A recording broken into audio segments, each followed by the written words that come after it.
Hi, Cancer. This is Raina. Welcome to your September 2015 Tarotscope. Before I begin, I just want to make a couple of announcements. First of all, I want to thank everyone who has liked, subscribed, shared my videos, as well as ordered readings from me.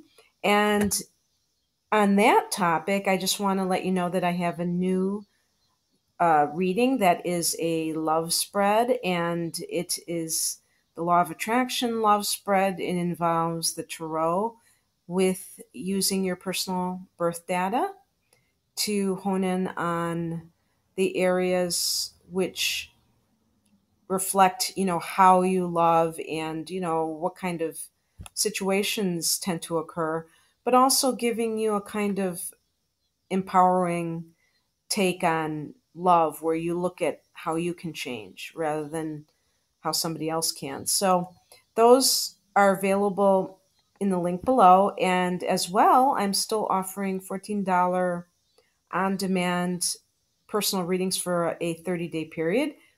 And that will continue to be $14. So just check it out if you're interested. It's down below as well.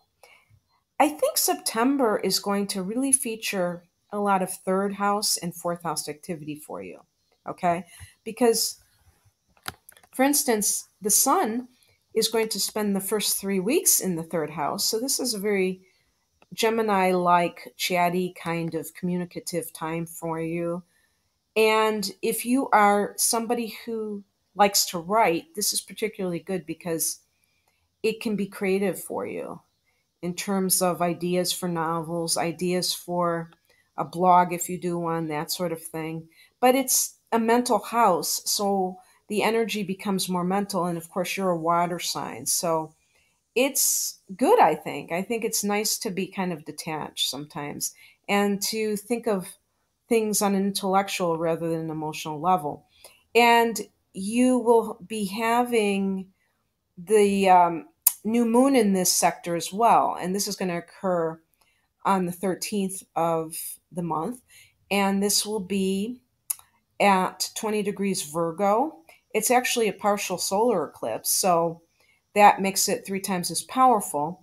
But in the third house, again, with new beginnings in this sector, it could be something that you decide to do on a creative level that's related to writing, communicating, setting up an internet site, anything where you are expressing your ideas to other people.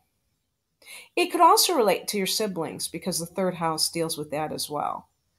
And as I say, with the fourth house activity, when the sun goes into the fourth house on the 23rd of the month, then that shows that you're going to be dealing with your parents, your family of origin, your roots.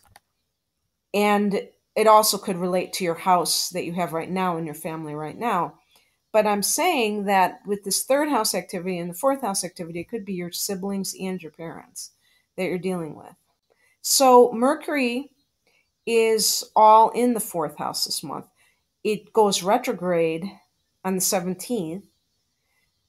But whether it's direct or retrograde, it's all about communicating and thinking about those topics related to your parents, particularly your father. It could have to do with any kind of issues surrounding your family home or inheritances or your current home. Maybe you're thinking of selling and it's all on your mind and you got a lot of mental activity going on trying to figure out how you're going to do certain things, putting your house on the market, researching on the internet. If you are thinking about selling your home, during the Mercury retrograde, this is a great time for research on what to do about your home. So, in any case, you probably know the caveat regarding Mercury retrogrades and not starting something new during this period. I always say it depends on what it is. If it's not that big of a deal, then maybe you could do it, especially if it's something you really, really want to do and you feel like you can't wait. Then not being superstitious might be a good thing as well. So that's up to you. But interestingly, you have Venus and Mars in the second house. Now, this is a nice house for you. because the second house is an earth house, it's Taurus's house. So it's at a friendly angle to Cancer, and it also is going to indicate when Venus is in that second house that you probably are going to have the money to be able to buy luxury items. Now, Venus also is in retrograde. It goes direct on the 6th, and then that is supposedly the time when it's more appropriate to buy these luxury items, because they always say if you buy them during a retrograde, you end up saying, I don't want them a lot of the times. But in any case, I'm glad that it's going direct at the beginning of the month, so that if there is something that you want to do, you can do it if you really feel that that might be a problem. But Mars being in there until the 25th of the month means that you probably will be much more energized about ways in which you can make money and just be kind of geared in that direction. So there'll be like a lot of enthusiasm for the ways in which you earn money that typically are not there. And that's really good. And then it will go into the third house and energize your communication sector.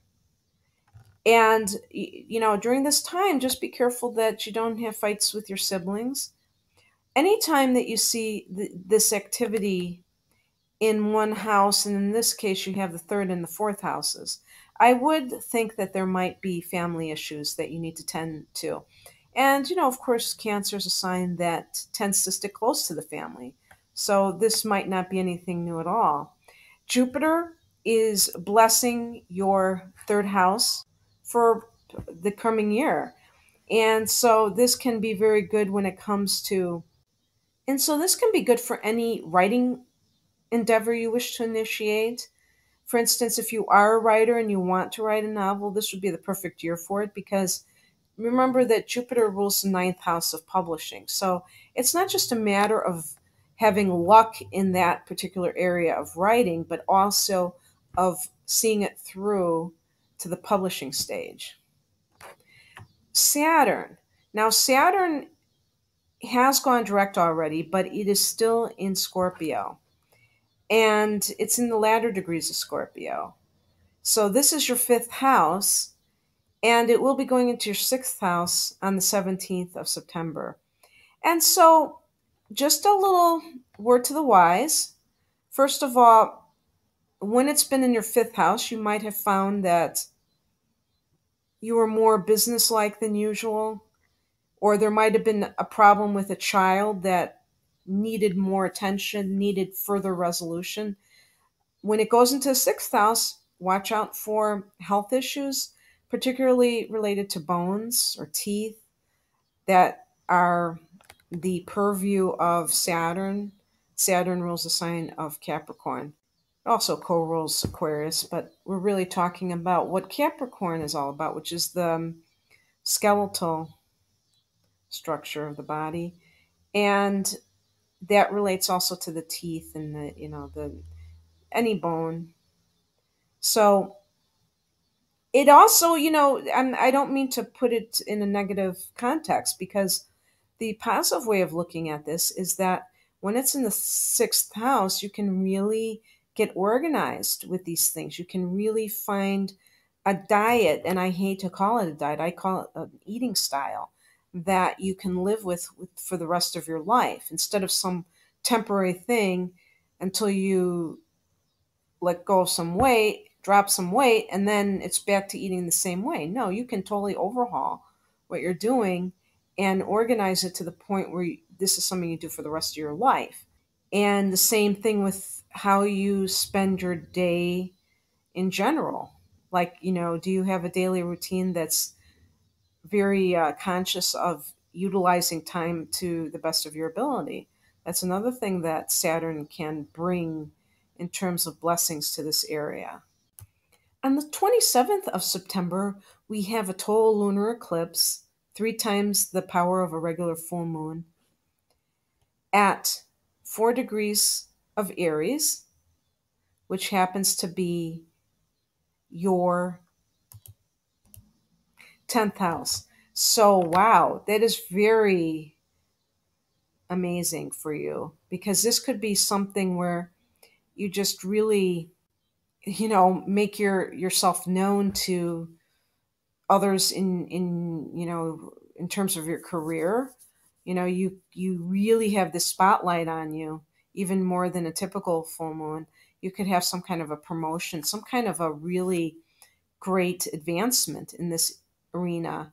It could also mean an ending of a project, or even maybe you do leave a job that you've been at for 30 years. That's always a possibility as well. But I don't see any of those things as potential negatives.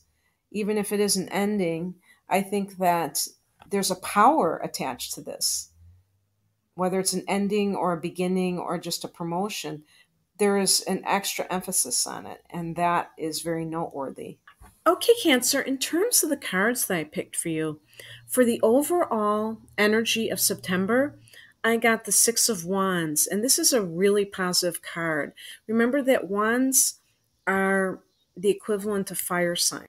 Remember that wands are fire signs in astrology. So it represents enthusiasm and creativity and drive. And because you're experiencing some kind of victory, there is a natural joy, a buoyancy about you, a passion that's burning, that's making you feel alive. And this is the energy for the entire month. And what I noticed in the kind of, I picked two cards for the beginning and two cards for the end of the month. And there really is a distinctive difference in the energies. For the first 2 weeks, I picked the Seven of Pentacles and the Hermit card. And I actually can connect those cards because the Seven of Pentacles relates to someone who is gardening or tilling the earth, and they've planted the seeds. They've seen initial results from their effort, but now it's a waiting process. So, if you've ever gardened, you know that you see those sprouts and you know it's working. You know that all those seeds you planted are coming to fruition, but they haven't done so yet. And you can't make them grow. You can't stretch them. You can't speed up the process. You just have to wait. So it's a card of patience. So I do connect it to the Hermit card because the Hermit is telling you to go within at a time when you might be doing a lot of external kind of communicating, especially with all that third house activity, and even with the fourth house. Even if you're dealing with family issues, it's still kind of social. So it's telling you that you need to definitely check in with yourself. So those two cards are kind of contemplative cards. And then for the last half of the month, I got the King of Pentacles and the Ten of Cups. And the King of Pentacles is like this very prudent money manager, somebody who's in charge. Kings represent authority, but just as a really good authority figure, really on top of his or her game. And with the Pentacles, it does relate to material well being. And then the Ten of Cups is emotional well being. It's you celebrating being with the family, possibly, and just the pure enjoyment of being around those whom you love. So I think it's going to be very interesting for you on many fronts, and I wish you all the best, Cancer. Bye.